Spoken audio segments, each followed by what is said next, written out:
ہر رات 6 گھنٹے سے کم نیند لینے سے کسی کی مجموعی صحت اور تندرستی پر منفی اثرات مرتب ہوتے ہیں، اور تحقیق نے تجویز کیا ہے کہ اس سے متوقع عمر بھی کم ہو سکتی ہے۔ نیند جسم کے لیے خود کو ٹھیک کرنے اور بحال کرنے کے لیے ضروری ہے، اور جسمانی اور ذہنی صحت کو برقرار رکھنے کے لیے مناسب نیند ضروری ہے۔ نیند کی دائمی کمی صحت کے مسائل کی ایک وسیع رینج سے منسلک ہے، بشمول موٹاپا، ذیابیطس، دل کی بیماری، فالج اور ڈپریشن۔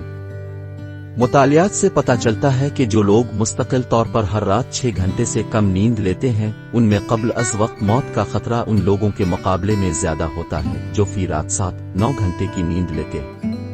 25 سال کے عرصے میں کیے گئے ایک بڑے پیمانے پر کیے گئے مطالعے میں، جس میں 1.1 ملین سے زیادہ شرکاء شامل تھے، پتہ چلا کہ جو لوگ فی رات 6 گھنٹے سے کم سونے کی اطلاع دیتے ہیں، ان میں تمام وجوہات کی وجہ سے موت کا خطرہ 12% زیادہ ہوتا ہے ان لوگوں کے مقابلے میں جنہوں نے سونے کی اطلاع دی تھی 9 گھنٹے فی رات۔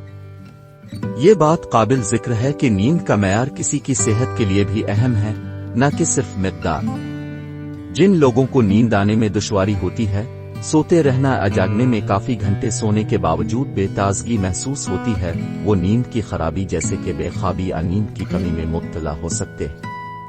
ان حالات کا علاج طرز زندگی میں ہونے والی تبدیلیوں، ادویات یا تھراپی سے کیا جا سکتا ہے۔ آخر میں، فی رات 6 گھنٹے سے کم نیند لینا قبل از وقت موت اور دیگر صحت کے مسائل کے بڑھتے ہوئے خطرے سے وابستہ ہے۔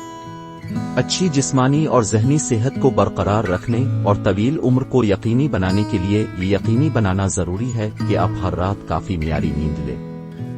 مجموعی صحت اور تندرستی پر نیند کی کمی کے منفی اثرات متعدد مطالعات اور تحقیق کے ذریعہ اچھی طرح سے دستاویزی ہیں۔ جسم اہم افعال انجام دینے کے لیے نیند پر انحصار کرتا ہے، بشمول جسمانی اور ذہنی بحالی، یادداشت کو مضبوط کرنا، اور ہارمون ریگولیشن۔